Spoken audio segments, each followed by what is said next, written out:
be in 1 Peter chapter 3 on page 858 in your Pew Bible. And it's a portion that deals with, and you can see it in your heading, wives and husbands. Well, the husbands have verse 7. The wives have verses 1 through 6. I don't know what that's supposed to tell us necessarily. By the way, after church today, I'm leaving to go to another church, and I'm preaching 1 Peter chapter 1, verses 17 through 21. And that portion follows up on the portion in verses 13 through 16 on let your behavior be holy in all you do and all your behavior. And then in verses 17 of chapter 1 through verse 21, we're talking about letting your behavior be lived out in fear of God. And we remember that after the doxology and after the admonitions, we get into, in verses 11 and 12 of chapter 2, where once again it's let your behavior be lived out in front of the Gentiles in a manner in which they're going to praise God. So it's natural, therefore, to move into the sections on submission. And I have to say that I've looked at this with fear and trembling. Anytime the scriptures, I have to deal with the scriptures on husbands and wives, I have fear and trembling, because I am one of those. And I'm thinking, I've lived my whole life, and do I really know what I'm talking about? And, because somebody, 50% of that relationship sits in here and looks at me and listens to me, and it's like, we got some things to discuss. No pressure at all. No, absolutely not.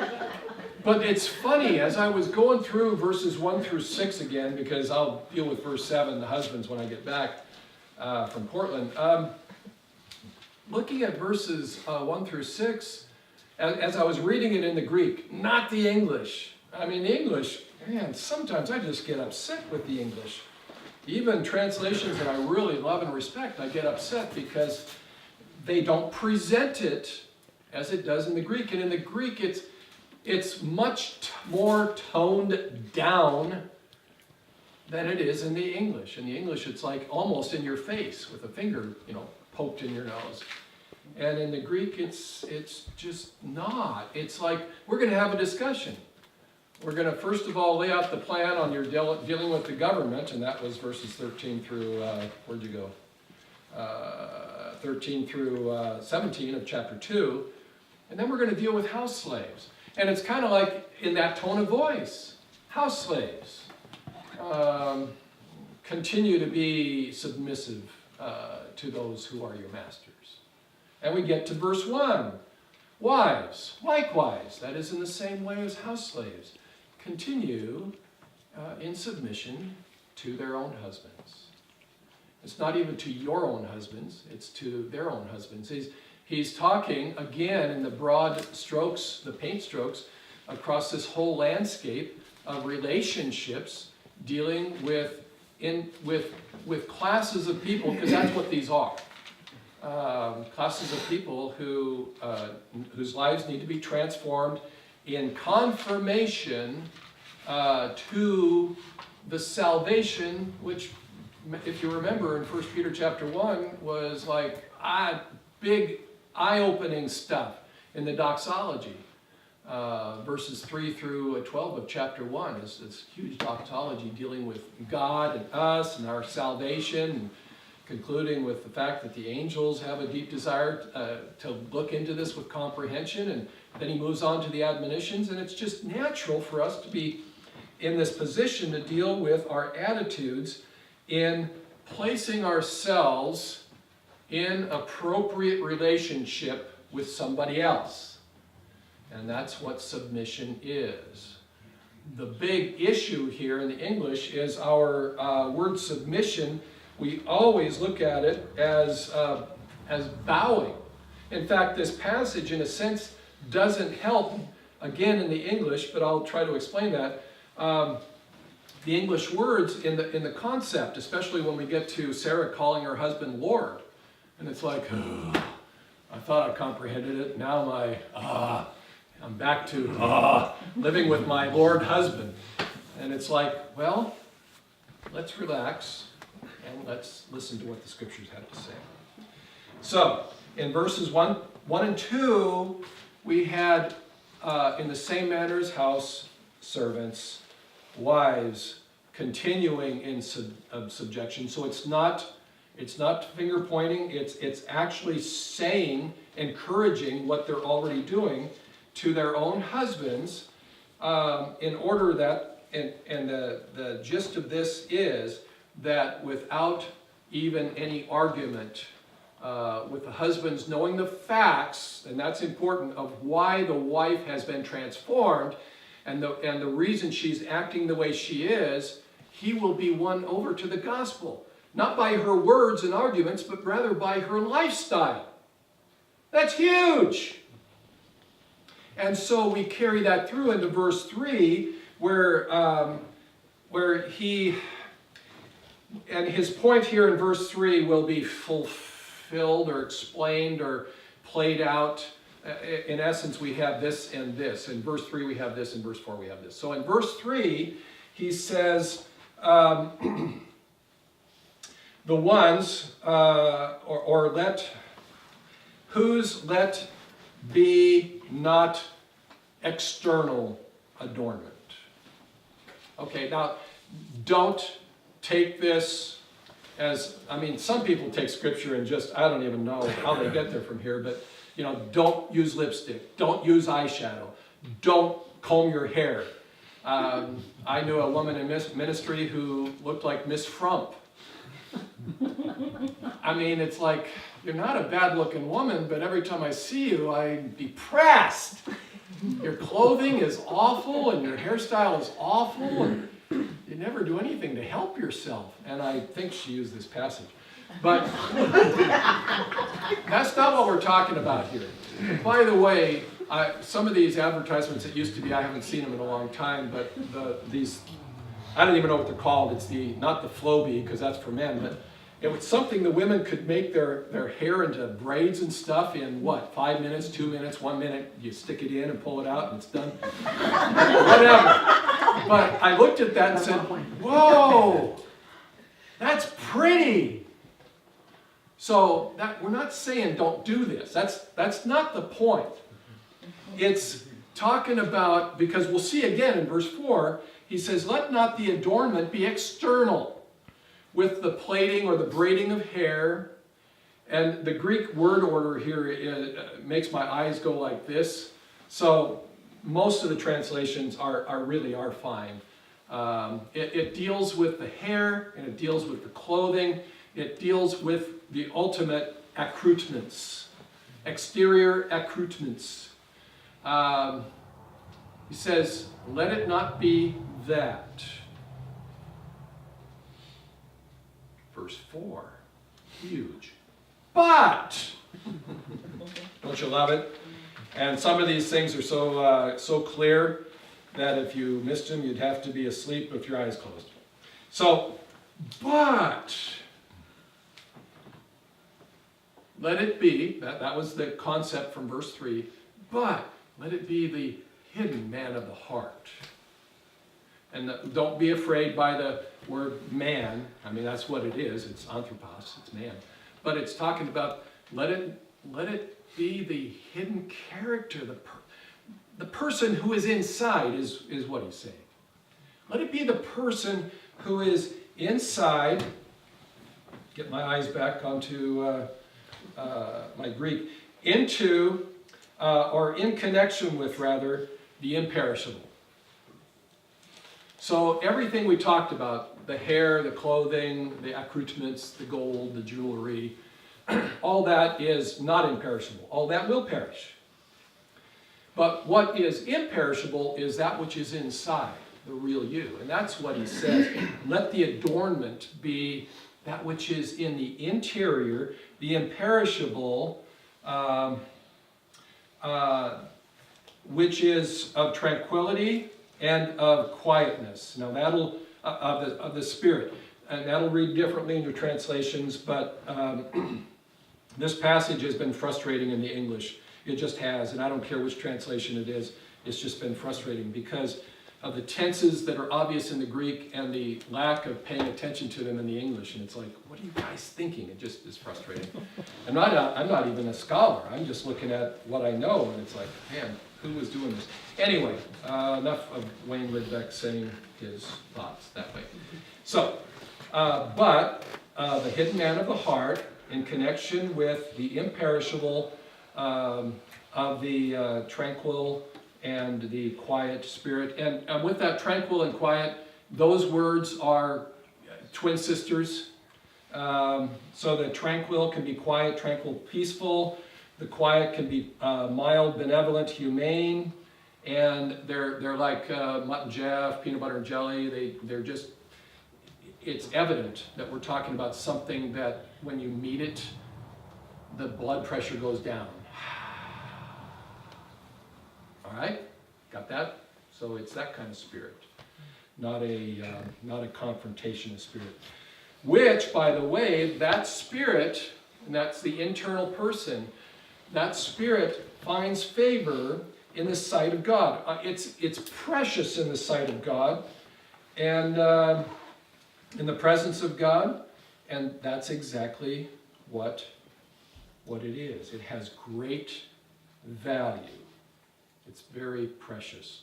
And it comes from the root of having great value, but it's translated precious in various translations, and apparently that's not an issue.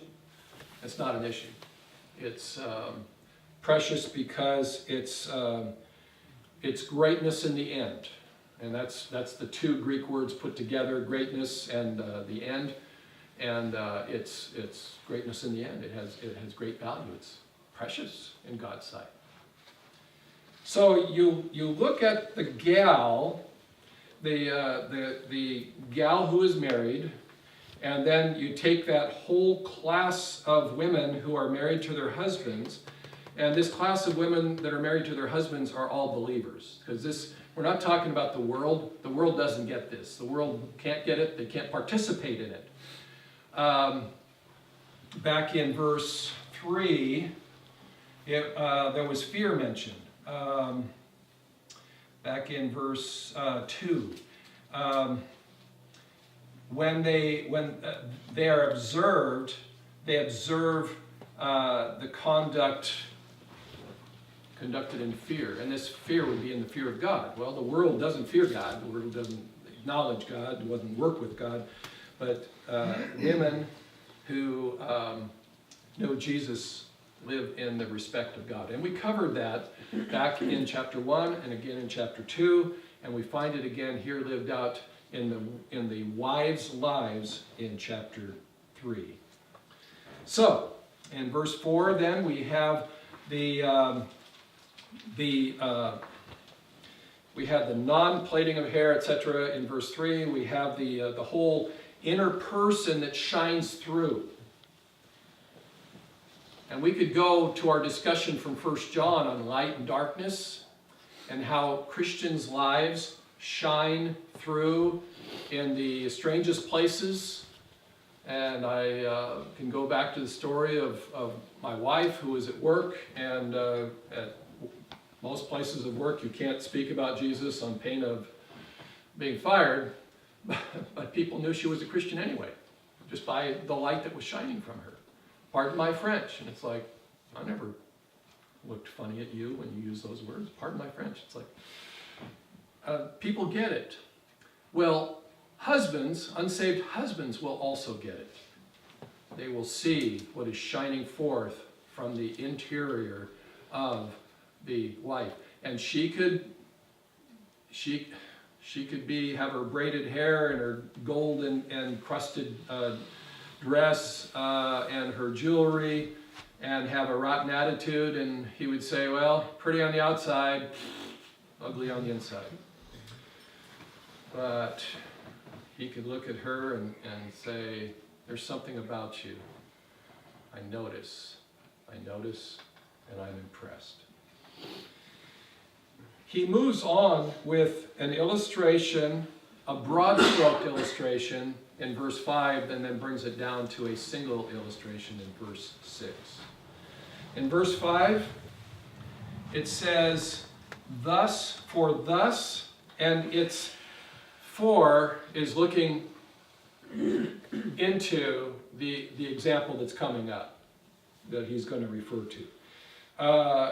Thus is going to delineate it for us. For thus, the next word is when, at a point in time, formerly.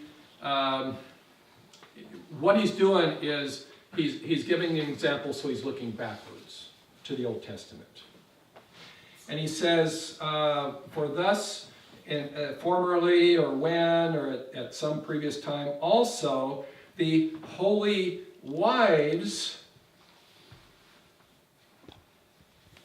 hoping in God. We'll stop there for a minute. Now, I didn't check every translation, but most of them say the holy women. Well, the word is the same word for woman as it is for wife. You could use them interchangeably. But we find that in this context, it's talking about their own husbands. So why would we talk about just the holy women when we're under the whole umbrella of discussing the relationship of the wife to her husband? Why would we change that to just holy women? And I don't know, it's preferential, but Wayne Lidbeck would definitely translate it holy wives. And this word holy is separate from common condition and use, or dedicated. So here you have Peter looking backwards and looking at women who were dedicated to what? Well, they were dedicated to God, and in that, they would be dedicated to living their lives out to His glory in an everyday fashion, which would include, obviously, rubbing shoulders, rubbing elbows, bumping into their husbands. So these holy wives, and he tells us that, and I believe that's a definition, those hoping in God. So when they looked at their life, and this is us, we look beyond the obvious and tangible to the eternal. And even we can go on any subject, politics or business or you name it, and we are able to look past the temporal, the immediate, even the physical, to the spiritual beyond, and to see, in a sense, God's hand. And that's the challenge for us. But that's also the reality for us. So, the holy wives, those who hoped in God, kept adorning themselves, decorating themselves, continuing in submission to their own husbands. And by the way, to their own husbands is the same as what we saw previously, translated in most of the translations as to your husbands. It's the same word here as it is in verse 1. Continue to be in submission to their own husbands. Wives continue to be in submission to their own husbands. Here in verse 5, it's to their own husbands. It's the same thing. As he's relating verse 5 as an example to the explanation of verse 4, which is a comparison with verse 3. Verse 3, don't be adorned on the outside. Verse 4, be adorned on the inside. Verse 5, the example, we look back. We look back and we see how the wives responded to their husbands, and it was appropriate, and they participated in the holiness that God allowed them to participate in. And when we were doing our study down here in Bible study Thursday night a couple months ago, and we had Saul's daughter Michal. She'd finally been given to David. And when David got real excited and was dancing, praising God, leaping, and so on, wearing his white robe, as they brought the Ark of the Covenant into Jerusalem, finally it had a home. And Michael was looking out the window like this, and she saw her husband, and she despised him. Very clear, the verbiage there, what she thought about her husband. And she let him know just exactly what she thought of him. And she was the prime example of the entire opposite of what we're talking about. The 100% excellent, 2 thumbs up example of the opposite of what we're talking about. So she is not included in this list. And her end, by the way, was very sad. It says she never bore children, which means that she was never, ever a part of David's life at all, ever, after that. A very, very, very sad ending. So in verse 5 we have the example, and then we get into verse 6. Very specifically, we're talking about the holy wives, those who continued in placing themselves in an orderly stance next to their own husband. We find Sarah. Sarah obeyed Abraham, calling him Lord. Now,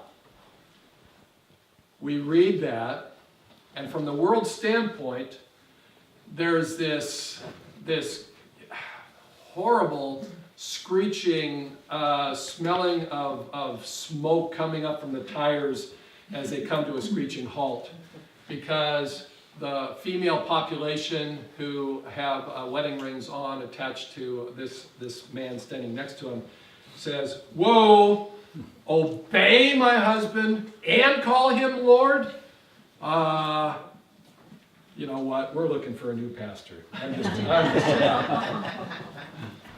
Well, let me read to you the word obey and then the word Lord. And like I said, as I was going through this, or maybe I didn't say, I'll say it now, but as I was going through, my spirit within me kept getting, let's say the blood pressure kept going down, and I had comfort and no apologies.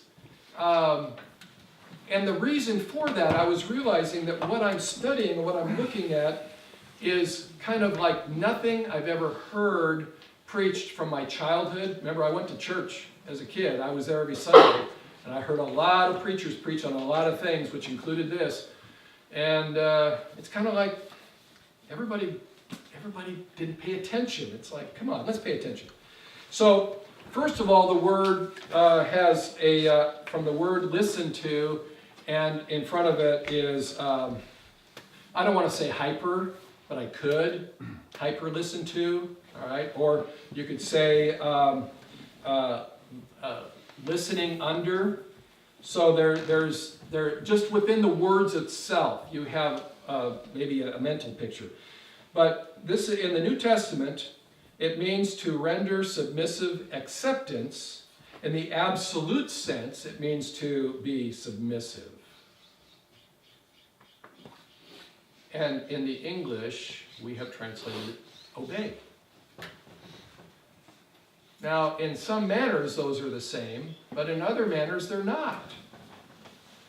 To obey is actually the ultimate application of this word. That's the ultimate application. But the process is to be placed in a position to listen to the husband and then to agree with it, and therefore the action would be obedience. So the shortcut in English was just simply to say, she obeyed.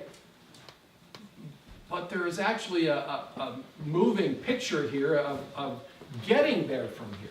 So that's the first thing. The second thing, calling him Lord, is from very specifically Genesis chapter 18, verse 12. Well, at that particular point, Sarah refers to, he's not there, she's talking about him, and she says, my Lord. She refers to him as my Lord. Now, what does Lord mean? Now, this is going to be interesting, I think, because when I looked it up, because we all assume we know what Lord means, there are 6 definitions for Lord. And I think as we go through this, we can cross some of those out. Okay? Number 1, a lord or master. Okay, we'll go like this. Number 2, an owner or possessor.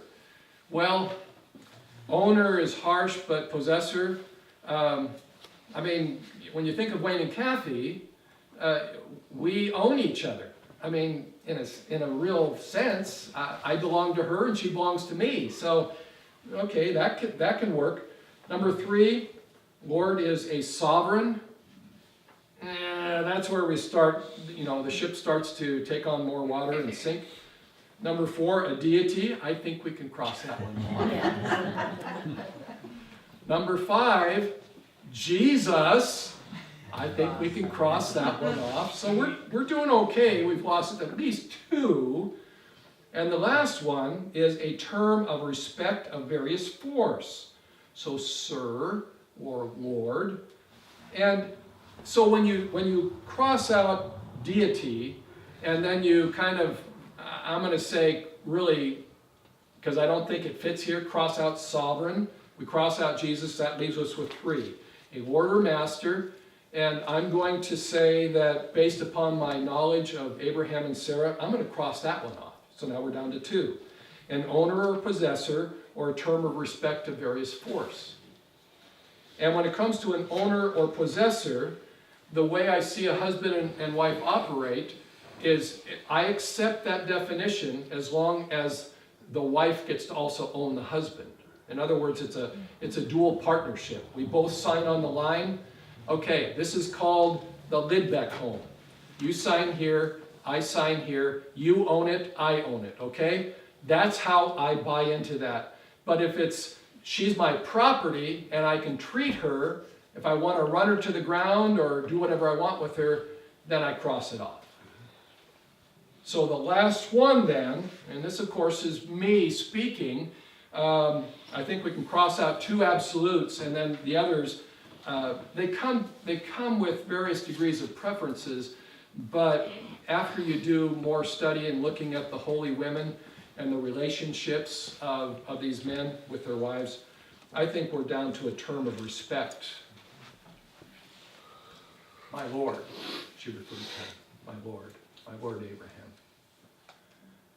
And so when we get back then to look at verse 6, as Sarah super listened to Abraham and called him sir, or a term of respect, did not call him the old man, or whatever wives called their husbands. I mean, I know what husbands call their wives in the non-scriptural sense, and those are probably as awful as what the wives call their husbands.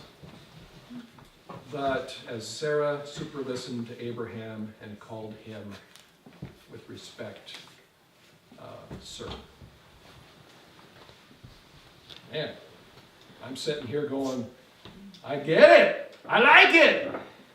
It makes sense to me. The other aspect in the world's way of looking at it, and unfortunately as it has been explained by too many people ignorant. Wives, you wives, be submissive to your husband. Obey him! Call him Lord! Guys, you have much easier. We won't even deal with you guys. Let's move on to the next one. So that's not it at all. It's this soothing, respectful connection with the female portion of the human race who has said I do to a male portion of the human race who has said I do, and they have joined together as God intended, and there's this response. And I still haven't, and I'm not going to, just due to lack of time, but going back to Genesis 3, a part of the curse, a part of Eve's penalty for her response in the fall of the human race. And keep in mind, Adam fell too.